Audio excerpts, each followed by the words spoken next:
for like 3 days. They thought it was sweet and started celebrating. Everybody good.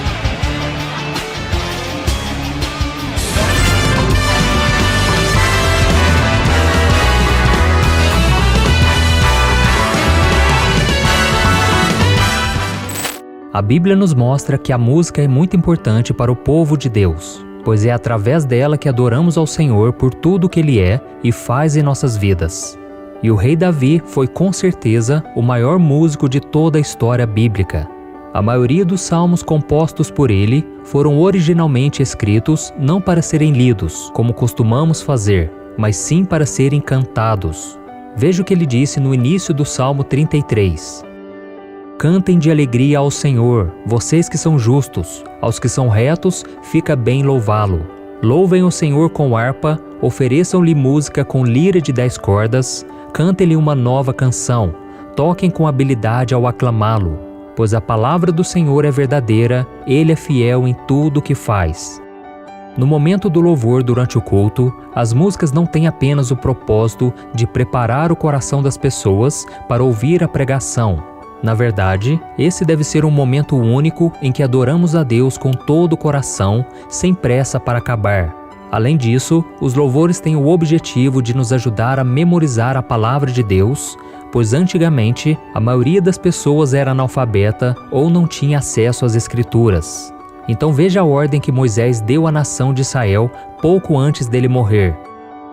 Agora escrevam para vocês esta canção, ensinem aos israelitas e façam-nos cantá-la, para que seja uma testemunha a meu favor contra eles.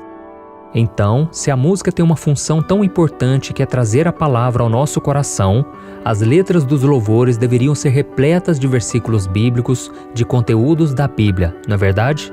Acontece que não é isso que nós temos visto ultimamente. É claro que existem louvores muito abençoados, edificantes, mas também existem muitas músicas gospel que vão totalmente contra os ensinamentos da palavra de Deus. E se não fosse o bastante, muitos dos que compõem essas músicas estão caindo em armadilhas criadas por Satanás e levando milhões de pessoas a perderem sua intimidade com Deus e se afastarem dele sem perceber. E é exatamente sobre essas armadilhas que nós vamos falar no vídeo de hoje. E além de mostrar os perigos que um falso louvor pode causar na vida dos filhos de Deus, eu também quero fazer um alerta a todos os cantores gospel. Mas antes de começar, eu quero pedir que você se inscreva aqui no meu canal. É só você clicar no botão abaixo, inscrever-se, e do lado vai aparecer um sininho. Clica também nesse sininho para você receber as notificações sempre que eu colocar um vídeo novo, tá bom? Eu quero te ajudar na caminhada com Deus todos os dias, então venha fazer parte dessa grande família na fé. Amém? Então vamos começar. Infelizmente, irmãos, muitos pecados têm acompanhado a vida de vários músicos e cantores cristãos, prejudicando a santidade e a comunhão com Deus. E a partir de agora, nós vamos ver quais são as principais armadilhas que estão prejudicando a Igreja de Cristo aqui na Terra. A primeira armadilha, o orgulho. O orgulho é quando uma pessoa se julga melhor do que as outras ou quando ela tem um amor próprio exagerado. E por mais que tentemos esconder, muitos de nós também lutamos contra esse pecado. Mas o que eu tenho visto nos últimos anos no meio da música gospel é que está muito fácil encontrar cristãos tomados pela vaidade por causa do seu talento para cantar, para tocar algum instrumento e até mesmo pela espiritualidade que eles demonstram ter em cima dos palcos. E eu digo palcos porque para eles é como se fosse um show de exibição e performance. Mas esse tipo de atitude vai contra o que a palavra de Deus diz. Em Gálatas capítulo 5, por exemplo, o apóstolo Paulo fez o seguinte alerta aos cristãos: se vivemos pelo Espírito, andemos também pelo Espírito. Não sejamos presunçosos, provocando uns aos outros e tendo inveja uns dos outros. Quando o músico se torna presunçoso, quando ele se acha melhor, mais talentoso, mais capaz, ele está cometendo 2 pecados muito sérios. Primeiro, ele está roubando a glória de Deus, e segundo, ele está quebrando a comunhão com os irmãos em Cristo. E infelizmente, muitos músicos cristãos começam a ministrar o louvor, esperando receber elogios. E uma outra questão importante para os cantores gospel ficarem atentos está lá em Romanos capítulo 12, onde o apóstolo Paulo deixou a seguinte ordem: Tenham uma mesma atitude uns para com os outros. Não sejam orgulhosos, mas estejam dispostos a associar-se a pessoas de posição inferior. Não sejam sábios aos seus próprios olhos. A Bíblia deixa claro que os cristãos não devem tratar uma pessoa diferente da outra, mas devem ter o mesmo sentimento uns para com os outros, porque ninguém é melhor do que ninguém. É por isso que o apóstolo Paulo compara a igreja ao nosso corpo físico, onde cada membro tem uma função especial, mas todos trabalham juntos. Veja o que ele disse. O corpo não é composto de um só membro, mas de muitos. Se o pé disser, porque não sou mão, não pertenço ao corpo, nem por isso deixa de fazer parte do corpo. E se o ouvido disser, porque não sou olho, não pertenço ao corpo, nem por isso deixa de fazer parte do corpo. Se todo o corpo fosse olho, onde estaria a audição? Se todo o corpo fosse ouvido, onde estaria o olfato? De fato, Deus dispôs cada um dos membros no corpo segundo a sua vontade. Se todos fossem um só membro, onde estaria o corpo? Assim, há muitos membros, mas um só corpo. O olho não pode dizer à mão, não preciso de você. Nem a cabeça pode dizer aos pés, não preciso de vocês. E se nós continuarmos a leitura, veremos que a Bíblia deixa muito claro que até os membros do corpo que pareçam ser os mais fracos ou menos úteis, são necessários para que o corpo seja perfeito.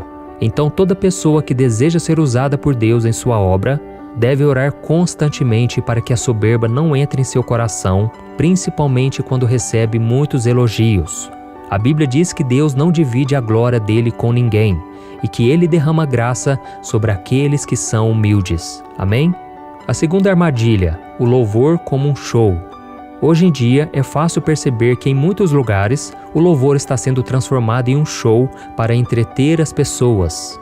Eu sei que muitos vão me criticar, mas eu penso que a música usada para adorar a Deus não pode ser comparada com a música secular. Ela nunca deve ser usada para ganhar fama e riqueza, mas sim para conquistar almas para Cristo. E eu sei que muitos vivem da música e eu não acho errado que elas recebam por isso, desde que não cobrem valores exorbitantes. Já outros, além de tocarem em eventos religiosos, tocam também em bares e festas mundanas para receber o seu sustento e aos finais de semana tocam na igreja.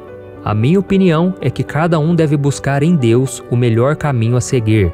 Eu não as julgo porque eu sei que elas precisam ganhar dinheiro para viver neste mundo e às vezes não conseguem se sustentar no meio cristão.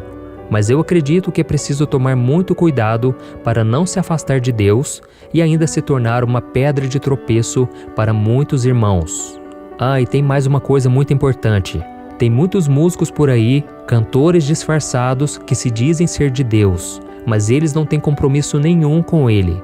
Há pouco tempo atrás, nós vimos na mídia uma famosa ex-funkeira que havia se convertido e se tornado cantora gospel, mas ela abandonou a sua fé em Cristo e o seu suposto ministério para voltar à vida antiga, cantando músicas vulgares que desvalorizam as mulheres.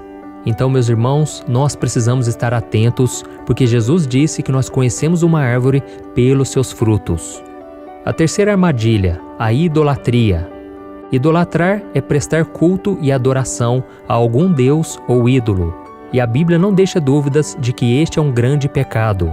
Mas este ídolo não precisa necessariamente ter a forma de uma pessoa ou uma divindade, como a maioria imagina. Algumas pessoas, por exemplo, podem adorar o dinheiro, outras podem colocar líderes religiosos acima de Deus, ou até mesmo pessoas da sua família. E você pode estar se perguntando agora, mas pastor, o que a idolatria tem a ver com a música cristã? E eu te digo, tem tudo a ver. Como todos sabem, a música cristã tem crescido muito ultimamente e isso é uma bênção, isso é muito bom. Mas muitas igrejas têm enfrentado dificuldades por causa da idolatria entre os cantores e músicos. Quando um cristão coloca a música acima de Deus, todo o ministério de louvor pode ser prejudicado. Eu já vi músicos que só participavam dos cultos quando eles sabiam que iam ministrar.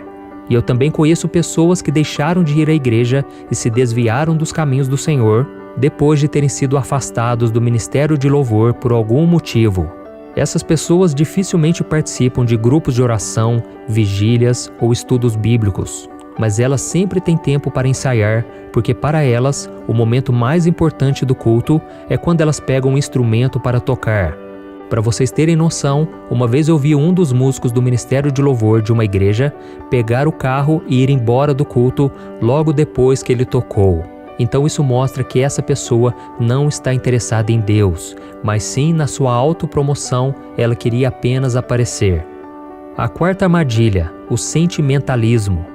Existem muitos estudos que comprovam que a música tem o poder de alterar o comportamento e as emoções das pessoas. E o que mais nos influencia é a melodia. É por isso que os cantores gospel precisam tomar muito cuidado, porque eles podem despertar o sentimentalismo no coração das pessoas. Mas por que isso é algo ruim? Porque ele vem do coração, e como todos nós sabemos, o coração não é nada confiável. A Bíblia diz em Jeremias capítulo 17 que o coração é mais enganoso que qualquer outra coisa. E quando o músico se deixa levar somente pelo lado emocional, as pessoas passam a buscar uma experiência emotiva ao invés de querer adorar a Deus. E não são poucos os que se frustram por achar que estão frios espiritualmente por não sentirem nada. Muitas vezes, as pessoas que estão ali na igreja não entenderam nada do que a letra da música quis dizer, mas elas ficam emocionadas com a voz do cantor, os solos de guitarra, a melodia criada pelos instrumentos. Então lembre-se de uma coisa muito importante: não é porque uma música está fazendo sucesso que ela vai te aproximar de Deus. Às vezes, ela vai mexer somente com a sua emoção, ok? Então, irmãos, para concluir, eu quero deixar um recado muito importante. Ser um cantor gospel, fazer parte do ministério de louvor, é muito mais do que ter uma bela voz ou saber tocar um instrumento muito bem. É servir o corpo de Cristo e conduzir as pessoas à adoração a Deus. E isso é uma responsabilidade muito grande, porque Jesus disse que a quem muito é dado, muito será cobrado, ok? Eu sou o pastor Antônio Júnior. Se você gostou dessa mensagem, eu peço que você compartilhe no WhatsApp, no Facebook. Vamos espalhar a mensagem de Deus. Amém? E eu te espero no próximo vídeo. Que Deus te abençoe.